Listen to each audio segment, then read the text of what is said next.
Shalom Donai, seja muito bem-vindo ao canal O Evangelho e Eu, tudo bem com você? Você crê que os filhos das trevas são mais prudentes do que os filhos da luz? Você já ouviu isso? Essa expressão está em Lucas 16, verso 8, na parábola do administrador infiel. Mas será que o Senhor Jesus, ao proferir esta frase, estava fazendo uma afirmação para nós de que de fato os filhos das trevas são mais prudentes do que os filhos da luz?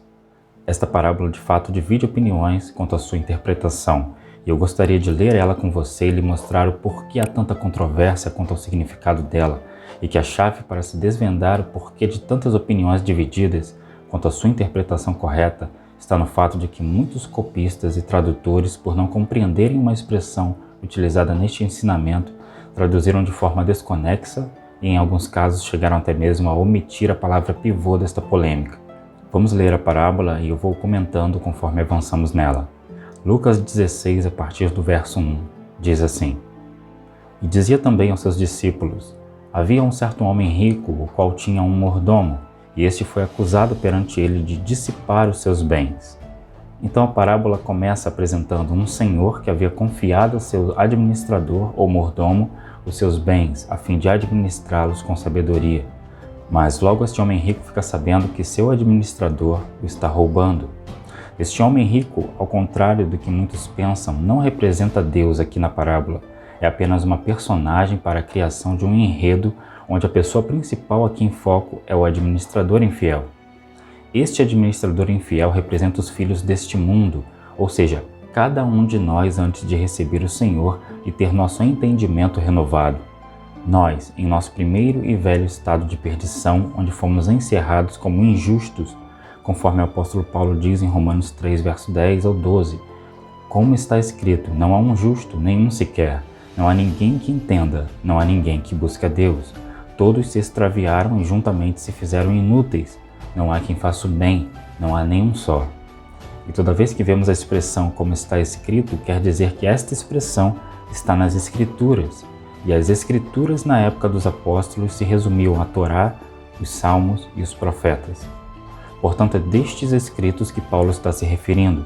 Por isso nós vamos ver a mesma expressão em Salmos 14:3, que diz assim: Desviaram-se todos e juntamente se fizeram imundos, não há quem faça o bem, não há sequer um.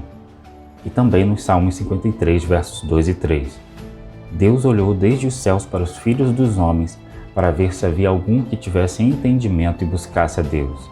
Desviaram-se todos e juntamente se fizeram imundos, não há quem faça o bem, não há nenhum sequer.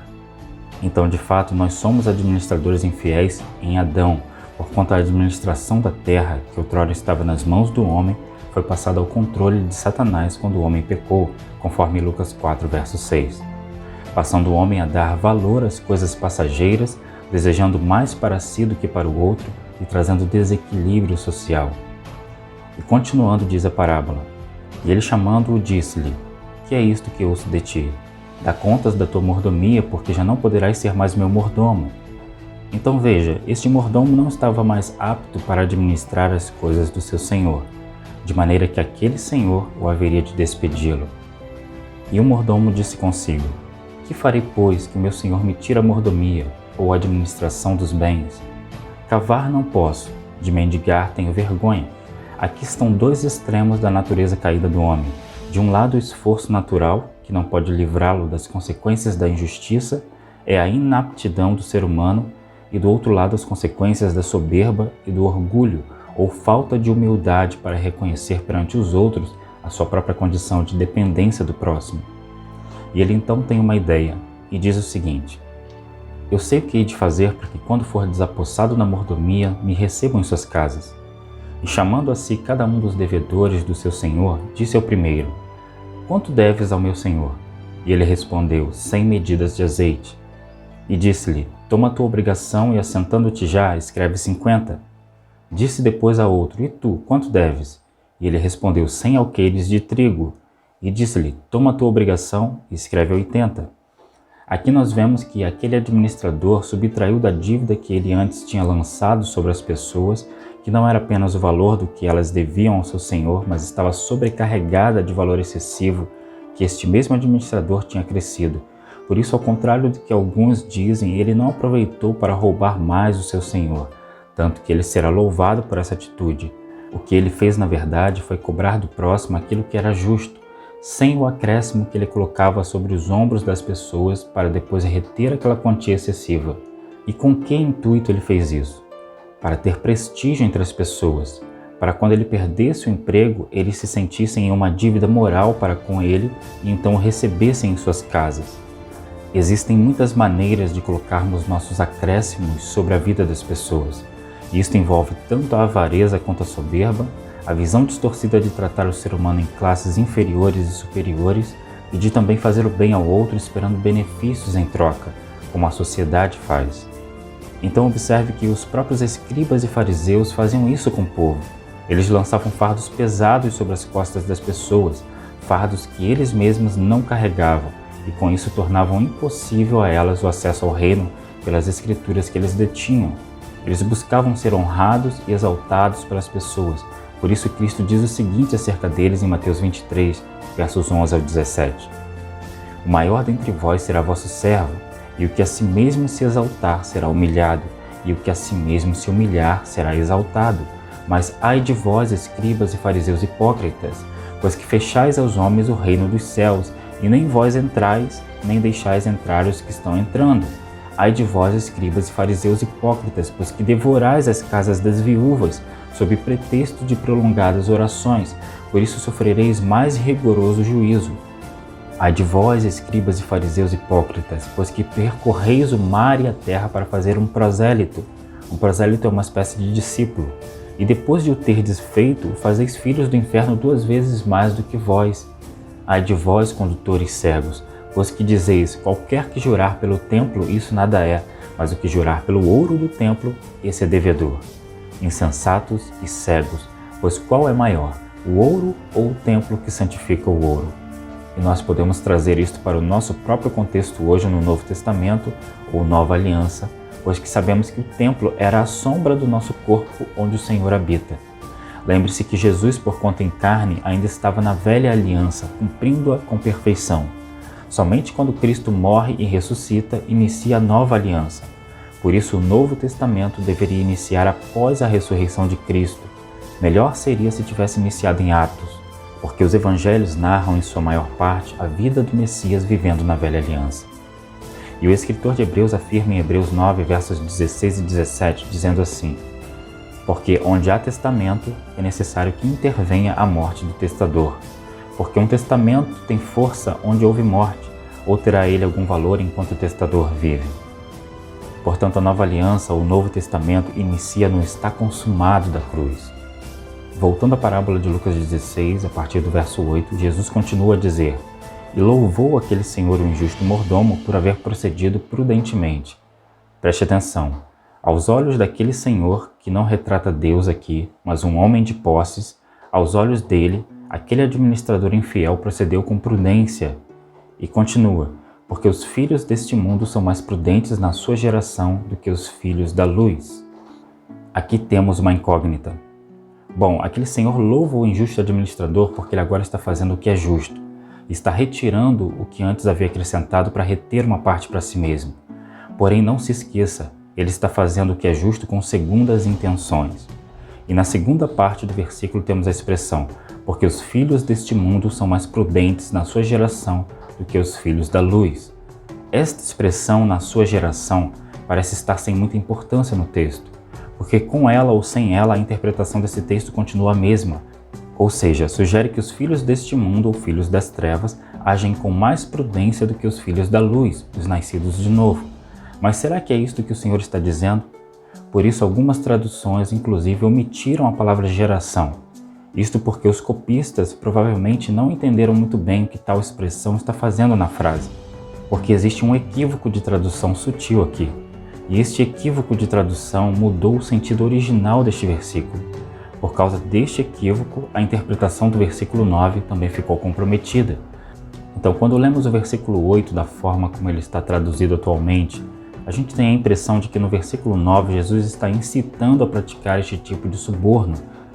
No entanto, depois de corrigirmos o erro de tradução do versículo 8, veremos que no versículo 9 Jesus não está incitando ou recomendando, e sim está dando uma explicação de que quem pratica suborno e desonestidade não está apto a receber as verdadeiras riquezas celestiais. O que parece fazer de uma forma irônica, porque quando lemos o contexto fica claro de que com as riquezas da injustiça ninguém é recebido nos tabernáculos eternos, uma vez que ele vai dizer em seguida que aquele que é injusto no mínimo também é injusto no muito, significando este muito a administração das coisas celestiais, das coisas verdadeiras. Vamos ler o versículo 9. E eu vos digo, granjeai amigos com as riquezas da injustiça, para que quando essas vos faltarem, vos recebam eles nos tabernáculos eternos. É uma explicação de como eles pensam. Nós vamos ver que Jesus aqui está dando uma explicação do que eles fazem e não recomendando a prática. Algumas traduções, como a Almeida Revista e Atualizada, chegou a colocar a frase "e eu vos recomendo" em lugar de "e eu vos digo", mas no original grego está a expressão "kai ego imin lego", e eu a você digo. Lego é a palavra em grego para dizer, falar, e riquezas da injustiça aqui literalmente é a palavra grega mamona, que significa mamon, e que no verso 13 ele será categórico em frisar isso. Portanto, a intenção de Jesus era condenar as práticas injustas dos escribas e fariseus e de todos os que reproduziam este tipo de comportamento, e não de elogiar ou recomendar as atitudes do mordomo infiel. Vamos analisar os versículos a seguir. Preste atenção. Quem é fiel no mínimo, também é fiel no muito. Quem é injusto no mínimo, também é injusto no muito. Veja que o versículo 10 é claramente explicativo e condenatório. Aquele mordomo foi injusto no mínimo e procurava seu próprio benefício quando soube que iria ser mandado embora, granjeando amigos com as riquezas de sua injustiça. Jesus não está dando uma ordem para fazer isto, ele está explicando e continua: pois se nas riquezas injustas não fostes fiéis, quem vos confiará as verdadeiras? Aqui trata das coisas terrenais e celestiais. A administração das coisas terrenais e passageiras são riquezas de injustiça, e a administração das coisas celestiais e eternas são as riquezas verdadeiras. E se no alheio não fostes fiéis, quem vos dará o que é vosso? Ou seja, se você não é fiel naquilo que não é seu, porque na morte você não poderá levar nada consigo, como estará apto a receber de alguém um galardão celestial? Nenhum servo pode servir a dois senhores, porque ou há de odiar um e amar o outro, ou se há de chegar a um e desprezar o outro. Não podeis servir a Deus e a Mamon. E os fariseus, que eram avarentos, ouviam todas essas coisas e zombavam dele. Verso 15. E disse-lhes: vós sois os que vos justificais a vós mesmos diante dos homens. Isto foi exatamente o que o administrador infiel fez ao reduzir a conta das pessoas com a intenção de receber favores delas. E continua: mas Deus conhece os vossos corações, porque o que entre os homens é elevado, perante Deus é abominação. Que foi a intenção do administrador infiel, ser elevado entre eles, e também como faziam os escribas e fariseus. Jesus está condenando abertamente as atitudes dos escribas e fariseus que ouviam a sua parábola. Portanto, qual o sentido de nos versículos 8 e 9 Jesus estar fazendo qualquer tipo de elogio ou de incentivo às atitudes desonestas praticadas pelos fariseus?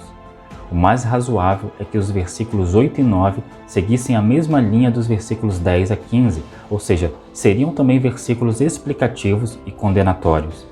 Vamos então comparar as diferentes traduções do versículo 8 existentes na língua portuguesa, no original grego e também na língua inglesa, onde podemos encontrar a tradução mais adequada. Vamos dar uma atenção especial à expressão "na sua geração", porque ela é a chave desse mal-entendido. Note que na maioria das versões ela aparenta não ter uma finalidade bem definida, ou seja, os tradutores não entenderam o que ela queria dizer naquela frase e alguns deles optaram inclusive por omiti-la. Tenha em mente que em Lucas 11:29, Cristo já havia afirmado que aquela geração era uma geração má e perversa. Agora vamos à comparação do versículo 8 na versão Almeida Revista ou Revisada e Atualizada. E elogiou o Senhor o administrador infiel, porque se houvera atiladamente, porque os filhos do mundo são mais hábeis na sua própria geração do que os filhos da luz. Aqui ele optou pela expressão "na sua própria geração", que continua sem muito sentido nesse texto. Agora na versão Nova Almeida Atualizada. E o patrão elogiou o administrador infiel por sua esperteza, porque os filhos do mundo são mais espertos na sua própria geração do que os filhos da luz. Nessa versão, nós também teremos a expressão na sua própria geração, conservando os tradutores o que eles entenderam. Porém, da mesma forma, fica essa expressão sobrando no texto, sem muito sentido, porque se tirarmos o na sua própria geração do texto, não altera em nada o sentido. Ficaria assim, porque os filhos do mundo são mais espertos do que os filhos da luz. O na sua própria geração não mudaria a compreensão da frase, porque uma pessoa só pode agir assim na sua própria geração, ou seja, na geração em que ela vive, o que chega a ser até mesmo lógico e, portanto, uma expressão desnecessária no texto. Agora vamos ver como ficou na nova versão internacional. O Senhor elogiou o administrador desonesto porque agiu astutamente, pois os filhos deste mundo são mais astutos no trato entre si do que os filhos da luz. Nesta versão, os tradutores e copistas resolveram trocar a expressão na sua geração por no trato entre si, isto porque eles não entenderam, não viram sentido na expressão na sua geração dentro deste versículo. Nova versão transformadora. O patrão elogiou o administrador desonesto por sua astúcia, e é verdade que os filhos deste mundo são mais astutos ao lidar com o mundo ao redor que os filhos da luz. Nessa versão, os tradutores substituíram a palavra na sua geração e colocaram ao lidar com o mundo ao redor, uma outra tentativa de dar sentido à expressão existente no original. Agora na versão católica. E o proprietário admirou a astúcia do administrador, porque os filhos deste mundo são mais prudentes do que os filhos da luz no trato com seus semelhantes. Nessa versão, os tradutores optaram por acrescentar a expressão no trato com seus semelhantes, no lugar da palavra geração, que eles não entenderam o sentido dela no texto. Como vimos, a maioria dos tradutores não conseguiram entender a finalidade da palavra geração dentro do versículo 8, e por isso alguns deles até a omitiram. Contudo, antes de vermos no original grego como está, na versão inglesa American Standard Version, encontramos a expressão que melhor transmite o que Jesus realmente teria dito no versículo 8. Esta versão está plenamente em conformidade com as demais falas de Jesus, inclusive com Lucas 11:29, onde Jesus afirma que aquela geração era uma geração má e perversa. Vamos ver então o que diz a versão American Standard Version of the Holy Bible. Aqui está a expressão em inglês e abaixo a tradução. E seu senhor elogiou o mordomo injusto porque ele havia feito com sabedoria, pois os filhos deste mundo são, para a sua própria geração, ou seja, na visão daquela geração, mais sábios do que os filhos da luz. Observe que nesta versão fica claro que quem afirmava que os filhos deste mundo são mais sábios que os filhos da luz era aquela geração má e adúltera, e não Jesus, como dá a entender as outras versões. Agora ficou claro qual era o objetivo da palavra geração no versículo 8. Ela foi utilizada por Lucas para dizer que, segundo aquela geração, aos olhos daquela geração má e perversa, os filhos deste mundo eram mais sábios que os filhos da luz. No original grego está escrito da seguinte forma: Roi, Ruioi, Tou Aionos Tou Tou, os filhos desta geração. Aionos vem de Aion, mundo. Pronimoteroi, Hipertous, Ruios Tou Fotos, são mais sábios do que os filhos da luz. Agora vem a expressão-chave. Eis ten genean, ten realton eisin, para sua própria geração. Genean vem de Genea, que significa paternidade, nascimento, ou aquele que foi gerado. E o início da frase leva a palavra eis, que é uma preposição que pode significar na língua portuguesa em, até, para, dentro, em direção a ou entre. Contudo, no contexto, se escolhermos a palavra em, o sentido não fica completamente claro, mas se utilizarmos a expressão para, o sentido se encaixa com o contexto. Portanto, não é nada razoável que Cristo tenha insinuado que os filhos das trevas sejam mais sábios que os filhos da luz e que os filhos da luz deveriam imitar os filhos das trevas, como dá a entender a maioria das traduções. Portanto, meus irmãos, jamais imitem as atitudes maliciosas, as falcatruas, os jeitinhos errados dos que amam o mundo ou querem dele tirar proveito sobre as pessoas, porque o Senhor não abençoará tal atitude. Espero que você tenha entendido esta parábola e compreendido os perigos de traduções equivocadas. Sempre leia o contexto, sempre interprete o contexto. Quando um versículo destoa do seu contexto, nunca fique com uma tradução apenas. Veja outras traduções, Se possível, use originais para que você não embarque em erros de tradutores ou copistas. A sua aplicação no estudo, a análise do contexto aliada ao que conhecemos do caráter de Deus através do Espírito, te conduzirá a ter uma melhor compreensão. Um dia de luz e de paz para ti. Shalom Adonai.